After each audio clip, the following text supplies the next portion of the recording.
इससे पहले जितना भी वीडियो हमने बनाया था उसमें हमने कई सारे और जो हैं वो फंक्शन के बारे में हमने डिस्कस कर दिया है।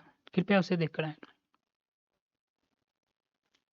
अब यहाँ आप देखिए हम किसके बारे में बात कर रहे हैं, हम जो है कॉपी के बारे में बात करेंगे, ठीक है? इससे पहले जो हमने कई फंक्शन के बारे में जो है बातचीत हमारा जो है हो गया।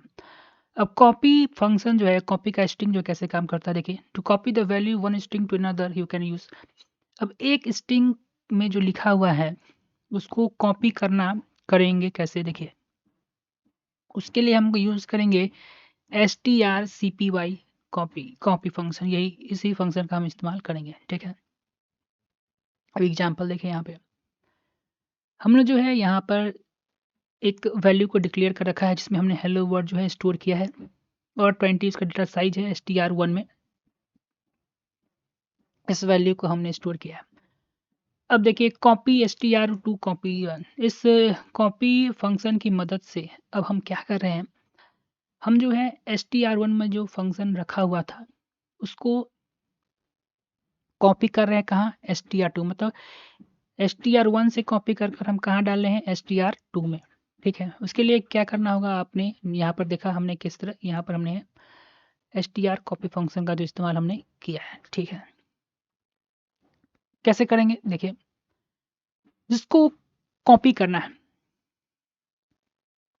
जिसको जिसमें स्टोर करना है उसको क्या किया है हमने पहले लिखा है, ठीक है? str2 को हमने पहले किया है और कॉपी किससे करना है, str1 से, यह थोड़ा ध्यान रखिएगा, और सेमीकोलन से इसको क्या किए क्लोज किए, ठीक है? इसमें हमने देखिए किस तरह कॉपी, यहाँ इसमें हमने क्या किया था, कंबाइन वाला में क्या कर किए थे कि जहाँ पर स्टोर करना है उसको पहले लिखे थे, जिसको स्टोर कर रहे थे उसको बाद में लिखे थे। लेकिन कॉपी में क्या कर रहे हैं कि जहाँ पे जो है हम स्टोर करने वाले हैं उसको पहले लिख रहे हैं कॉपी वाले फंक्शन में, और जहाँ से कॉपी कर रहे हैं उसको बाद में लिख रहे हैं, ठीक है ना? जहाँ पे स्टोर कर रहे हैं उसको पहले लिख रहे हैं, और जहाँ पर जिससे जिससे हम कॉपी कर रहे हैं जिस फंक्शन से जिस वेरिएबल से उसको पहले लिख रहे हैं, और जब बाद में आपको str2 जो प्रिंट करवाएंगे तो कुछ इस तरीके से आपका जो है प्रिंट कर कर आंसर आ जाएगा। अब कंपेयर द स्ट्रिंग, ठीक है? इस फंक्शन को यूज़ करने के लिए हमें strcmp का यूज़ करना होगा, strcmp का, ठीक है? To compare two string you can use this function strcmp।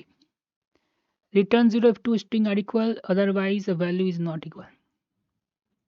यहाँ पर एक तरह देखिए नोट करने की बात है कि रिटर्न करेगा 0 अगर दो फंक्शन जो है दो स्ट्रिंग को जो है आप कंपेयर करा रहे हैं तो जो है 0 क्या करेगा, 0 रिटर्न करेगा अगर दोनों के स्ट्रिंग का वैल्यू जो है वो सेम होगा, ठीक है?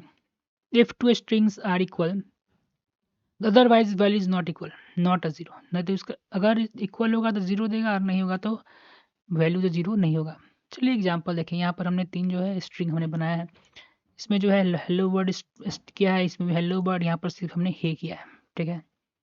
Compare string 1 2 and print the result. हमने क्या किया है इस फंक्शन के मदद से, यहाँ पर देखेंगे प्रिंट एफ में हमने लिखा है, इस फंक्शन की मदद से हमने क्या किया है स्ट्रिंग 1 और स्ट्रिंग 2 को जो है कंपेयर करेंगे। देखिए किस तरह से लिखा हुआ है, उसी तरीके से लिखेंगे हमें। strcp कैंप हमने फंक्शन को लिया है, str1 लिखा जिसे कंपेयर करने वाले हैं, यानी ये दोनों फंक्शन जो है आपस में कंपेयर हो रहा है।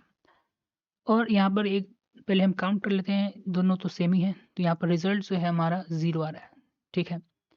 उसके बाद हम जो सेकेंड यहाँ पर जो हम प्रिंट करवाने वाले हैं, कंपेयर str1 एंड str3, ठीक है ना? एंड रिजल्ट, उसके बाद क्या यहाँ पर हो रहा है कि str1 को हम कंपेयर कर रहे हैं str3 से, तो दोनों आपस में इक्वल नहीं है, बिल्कुल इक्वल नहीं है, तो यहाँ पर माइनस में 4 आंसर हमारा रहा है, ठीक है? अगर इक्वल होगा तो 0 और नहीं तो कोई दूसरा जो है इंटीजर शो करेगा, ठीक?